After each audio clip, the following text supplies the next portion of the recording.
Everyone, library educator channel में आपका स्वागत है। आज हम पढ़ेंगे library legislation. So let's start our session. तो सबसे पहले क्वेश्चन है हमारा कि हमें लाइब्रेरी लेजिस्लेशन की ज़रूरत क्यों पड़ी।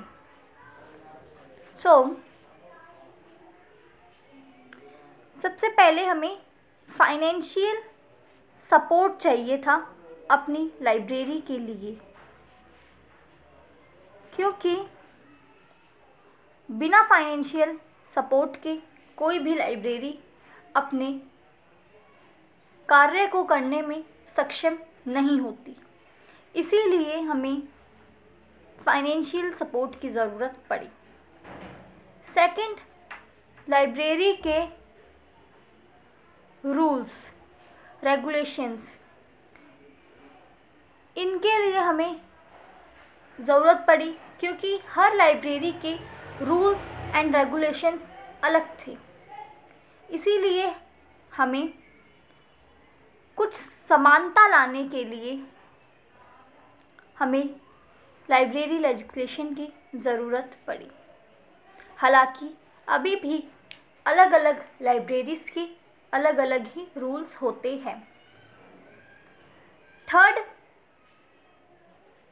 हमें फ्री एक्सेस यानी कि निःशुल्क उपयोग के लिए, कि चाहे वो राज्य के लोग हो या ज़िले के लोग हो या फिर आम जनता, हमारी पब्लिक, सभी को लाइब्रेरी में फ्री एक्सेस मिले, और उसके लिए हमें एक सुव्यवस्थित पुस्तकालय प्रणाली चाहिए थी। इसीलिए हमें लाइब्रेरी लेजिस्लेशन की ज़रूरत पड़ी। इन सभी उद्देश्यों की पूर्ति के लिए एक उत्तरदायित्व का निर्वाह करने के लिए हमें लाइब्रेरी लेजिस्लेशन की ज़रूरत पड़ी। अब हम देखते हैं अब तक हमारे कितने लाइब्रेरी लेजिस्लेशंस हो चुके हैं। तो सबसे पहले लाइब्रेरी लेजिस्लेशन SR रंगनाथन ने 1930 में एक ऑल एशिया एजुकेशनल कॉन्फ्रेंस का आयोजन किया, जिसमें रंगनाथन ने सबसे पहले पुस्तकालय अधिनियम का एक मॉडल पेश किया। और उसी के बाद अब हमारे 2017 का ये रिकॉर्ड है, जिसमें 19 राज्यों में लाइब्रेरी लेजिस्लेशन लागू हो चुका है। अब हम देखते हैं वो 19 राज्य कौन कौन से हैं।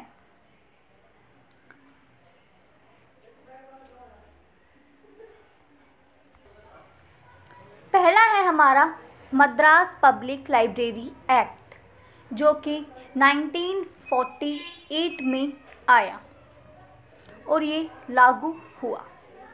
हम साथ ही साथ लाइब्रेरी सेस भी देख लेते हैं। मद्रास पब्लिक लाइब्रेरी पे 5 पैसे का या पर रुपी ऑन प्रॉपर्टी टैक्स हमारा लगता है। नेक्स्ट है हमारा Andhra Pradesh public library act, जो कि 1960 में लागू हुआ। आंध्र प्रदेश पब्लिक लाइब्रेरी पे 8 रुपये पैसे हमारा house tax and property tax लगता है।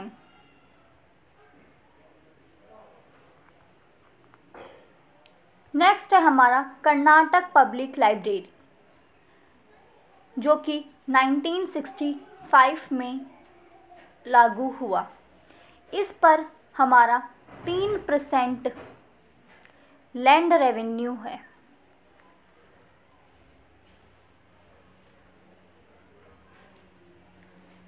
नेक्स्ट है हमारा Maharashtra public library act.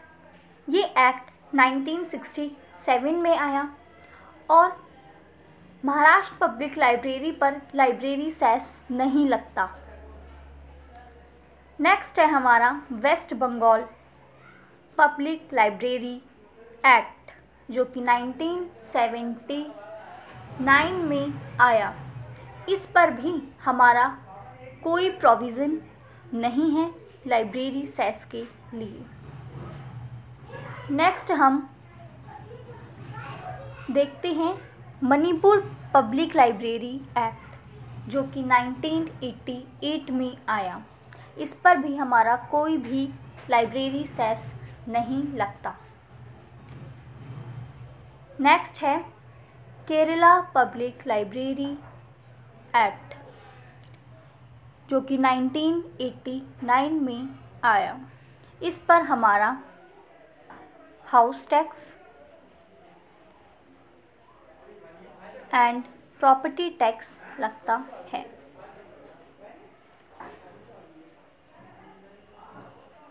Next है हमारा हरियाणा पब्लिक लाइब्रेरी एक्ट, जो कि 1989 में आया। इस पर भी हमारा house tax and property tax लगता है, लेकिन इन केरला एंड हरियाणा दोनों पर ही रेट डिसाइड करती है गवर्नमेंट टाइम टू टाइम। इसीलिए यहाँ पर एक प्रॉपर टैक्स हम नहीं बता रहे, क्योंकि गवर्नमेंट इसे चेंज करती रहती है।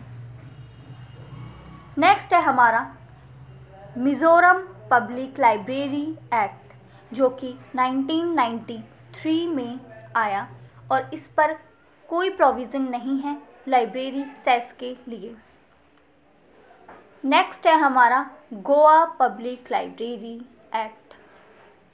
गोवा पब्लिक लाइब्रेरी एक्ट 1993 में आया। नेक्स्ट है हमारा गुजरात पब्लिक लाइब्रेरी एक्ट। ये एक्ट हमारा 2001 में आया। इस पर भी कोई लाइब्रेरी सेस नहीं है। उड़ीसा पब्लिक लाइब्रेरी एक्ट 2001 में आया। उत्तरांचल पब्लिक लाइब्रेरी एक्ट 2005 में आया। ये उत्तरांचल उत्तराखंड ही है, लेकिन तब तक उत्तरांचल का नाम उत्तराखंड नहीं किया गया था, इसीलिए हम इसे उत्तरांचल ही पढ़ रहे हैं।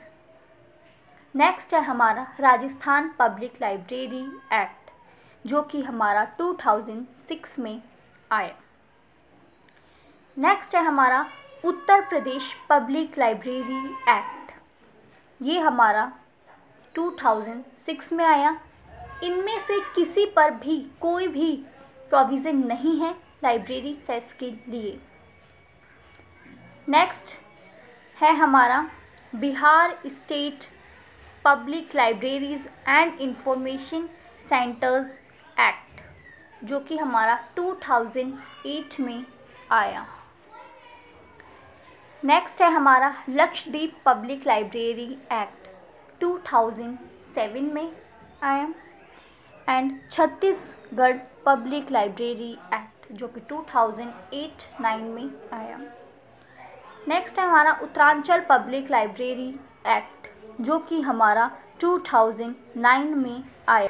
ये सभी वो स्टेट्स हैं जिन पर अब तक लाइब्रेरी लेजिस्लेशन एक्ट लागू हो चुके हैं। टोटल ये 19 स्टेट्स है। अब हम बात करेंगे कि इन लाइब्रेरी लेजिस्लेशन एक्ट्स को बनाने के लिए किस तरह से कमेटीज़ आई एंड एक्ट्स बने। तो फर्स्ट है हमारी इसमें लाइब्रेरी कमेटी, जो कि SR रंगनाथन जिसके चेयरमैन थे और बनाई गई 1957 में। नेक्स्ट है हमारी वर्क फ्लो सेमिनार, जो कि जिसके अध्यक्ष थे हमारे यानी चेयरमैन थे CD देशमुख। ये कमेटी 1959 में बनाई गई। नेक्स्ट है हमारी एडवाइजरी कमेटी फॉर लाइब्रेरीज और सिन्हा कमेटी। एडवाइजरी कमेटी कई बार एग्ज़ाम में सिर्फ एडवाइजरी कमेटी लिखकर आता है और कई बार सिन्हा कमेटी लिखकर आती है, इसीलिए हमें एडवाइजरी कमेटी और सिन्हा कमेटी दोनों ही वर्ड्स याद करने हैं, ताकि एग्ज़ामिनर हमसे कोई भी क्वेश्चन पूछे तो हम उसे इजीली सॉल्व कर पाएँ। इसके चेयरमैन थे KP सिन्हा, इसीलिए इस कमेटी को सिन्हा कमेटी भी कहा जाता है। ये कमेटी 1957 में रंगनाथन ने जो कमेटी बनाई थी उसकी रिपोर्ट पर बनाई गई थी, जो कि 1959 में बनाई गई थी। नेक्स्ट है हमारी रिव्यू कमेटी, जिसके अध्यक्ष हमारे SR रंगनाथन थे। ये कमेटी हमारी 1961 में बनी। नेक्स्ट है हमारी एजुकेशनल कमेटी। ये कमेटी बहुत इम्पॉर्टेंट है, एग्ज़ाम में हमसे कई बार इस कमेटी के बारे में क्वेश्चंस पूछे गए हैं। इसके चेयरमैन थे professor DS Kothari.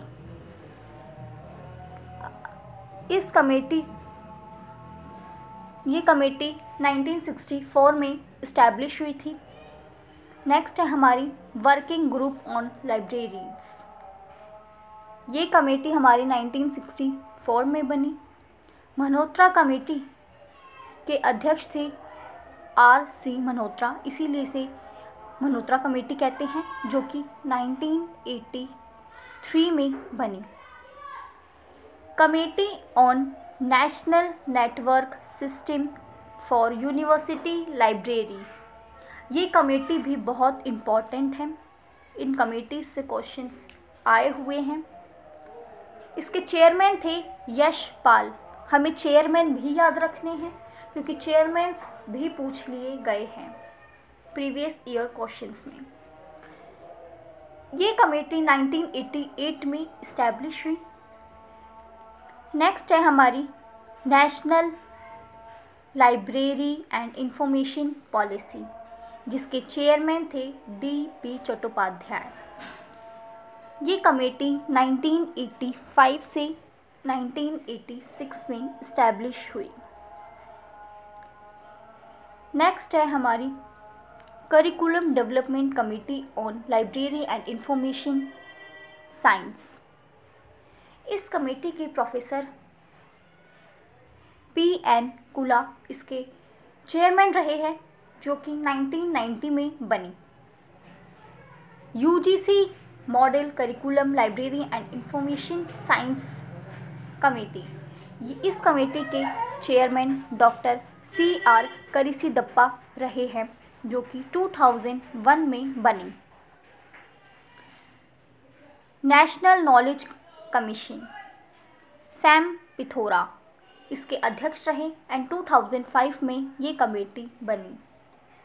National mission on libraries, ये कमेटी 2012 में बनी। तो ये थे गाइज हमारे लाइब्रेरी लेजिस्लेशन और उनके लिए अब तक क्या क्या प्रयास किए गए, कि कितनी कमेटीज़ बनी। इन कमेटीज़ से एंड लाइब्रेरी लेजिस्लेशन के सन आप याद कर लीजिएगा, ईयर्स कि वो कब इस्टेब्लिश हुई, क्योंकि इनसे लगातार क्वेश्चंस पूछे जाते हैं और पूछे जाते रहेंगे।